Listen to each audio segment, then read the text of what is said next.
En route vers la présidentielle, tous les après-midi, un éditorialiste vient nous raconter les coulisses de la campagne et j'ai le plaisir d'accueillir, comme tous les mercredis, Alexis Lacroix. Bonjour Alexis. Bonjour Steve. Merci de nous Plaisir rejoindre. partagé. Vous êtes le directeur de la rédaction d'Actualité Juive et vous analysez cet après-midi le dernier sondage Elab BFM TV. Au premier tour, Emmanuel Macron serait en baisse avec 22 à 23% des intentions de vote. En deuxième position, égalité avec Marine Le Pen, Valérie Pécresse avec 17%. Ça se resserre donc, Alexis? Oui, ça se resserre donc. Alors ce resserrement était attendu, bien sûr, c'est logique. Plus on avance dans la campagne, et celle-ci a évidemment bien sûr commencé, plus il est logique que, si vous voulez, les grands partis, représentés par des personnalités de premier plan, et Valérie Pécresse en fait partie, se situent en quelque sorte dans un mouchoir de poche, enfin en tout cas potentiellement.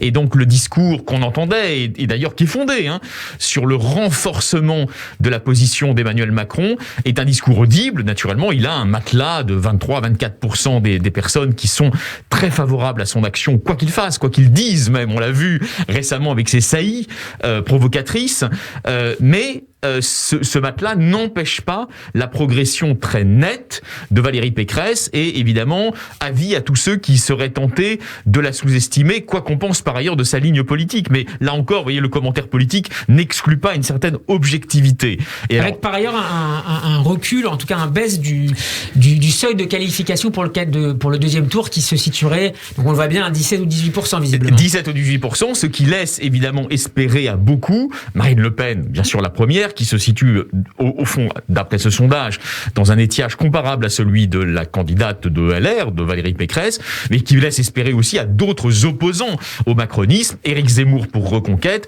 et éventuellement même Jean-Luc Mélenchon, même s'il est derrière, pour la France Insoumise. Donc on voit bien que le jeu est ouvert. Alors en ce qui concerne Valérie Pécresse, elle engrange vraisemblablement les effets de deux choses.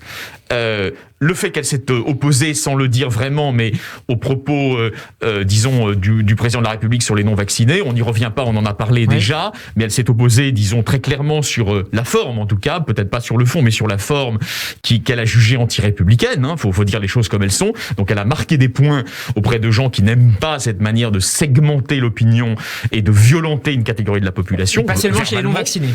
Alors, si vous voulez, on sait bien que là, on va pas rouvrir ce débat-là, mais les vaccinés d'aujourd'hui seront non vaccinés s'ils ne font pas leur dose de rappel à terme. C'est une population en évolution.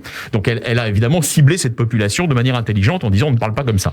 Donc elle a marqué des points sur ce terrain, mais elle a marqué encore plus de points en ressuscitant le sarkozysme dans son entretien, notamment à la Provence. Mais enfin, c'est un leitmotiv. Ses conseillers ont dû lui souffler une fabuleuse formule, ressortir le Karcher de la cave. Ça fait trop longtemps qu'on l'y a laissé. Et évidemment, ça correspond aussi, faut pas vous leurrer, Steve, tout est politique dans ce genre de démarche.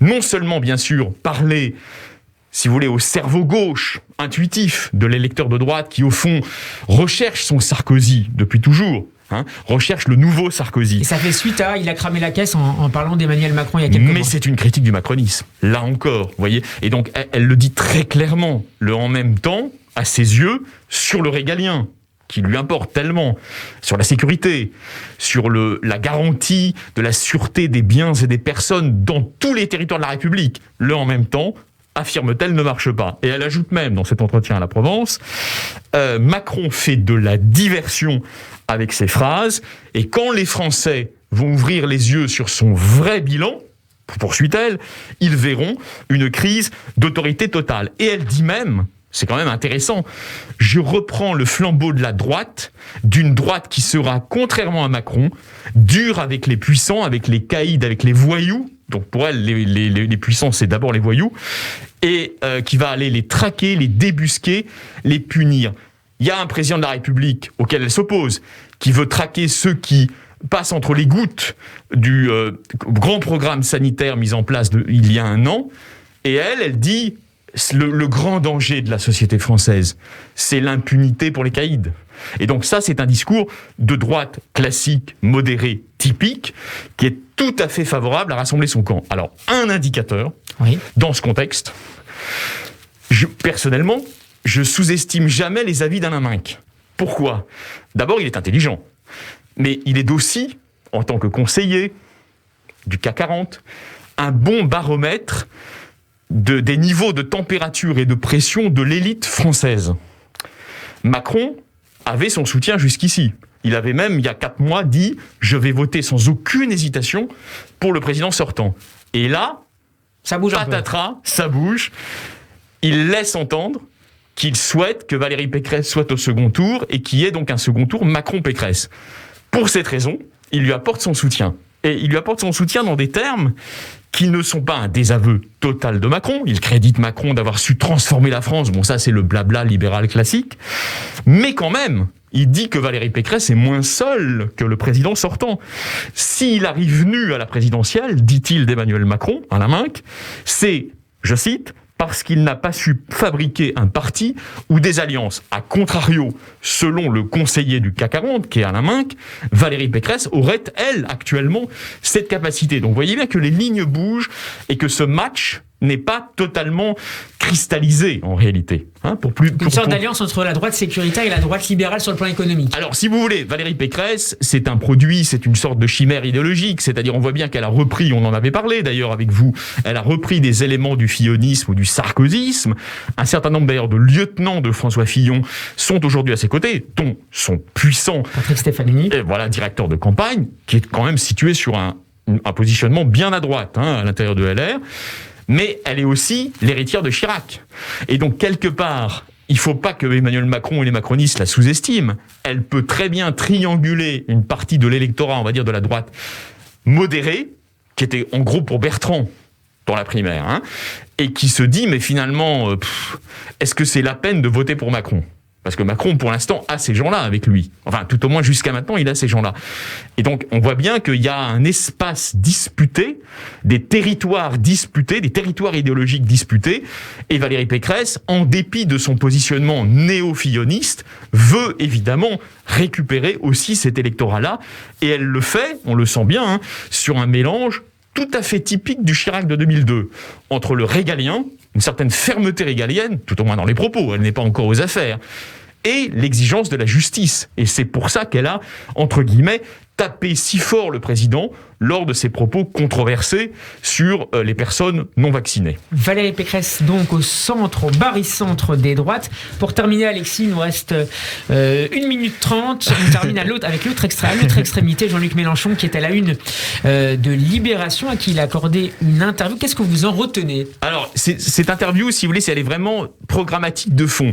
Elle consonne avec le programme qu'ils ont édité au Seuil, et elle confirme la triple orientation sociale, vous le savez, égalitaire, donc ça c'est contre le macronisme, et écologique, c'est aussi contre le macronisme. Je rappellerai que c'est pas une idée nouvelle chez Mélenchon, au fond, de se situer au cœur de la gauche. Enfin, il a la volonté en tout cas de dire « je ne suis pas le radical que présentent les médias mainstream, je ne me fais pas le reflet de mon opinion, je traduis leur propre rhétorique, je suis la vraie gauche. Je suis la vraie gauche face à toutes les gauches qui, au fond, aujourd'hui, se sont mises à la remorque du, entre guillemets, système, c'est leur langage, et qui ne pensent qu'à replâtrer, qu'à réparer ce qu'il appelle, dans les colonnes de Libération, la dictature du marché. Ils pensent notamment au Parti socialiste, dont on a vu que, au fond, sur les questions essentielles, peu de choses le séparent du macronisme.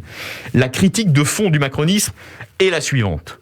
Il s'agit d'un inégalitarisme social je résume, puisqu'on a peu de temps, qui ne va en aucun cas, selon Mélenchon, résoudre les problèmes de fond de la société française, et notamment le fait que la crise de notre modèle économique est un morceau, est une partie d'une crise plus globale, qui est celle du néolibéralisme dévastateur de la planète. Et je rappelle que il y a une cohérence chez Mélenchon, alors on y adhère ou pas.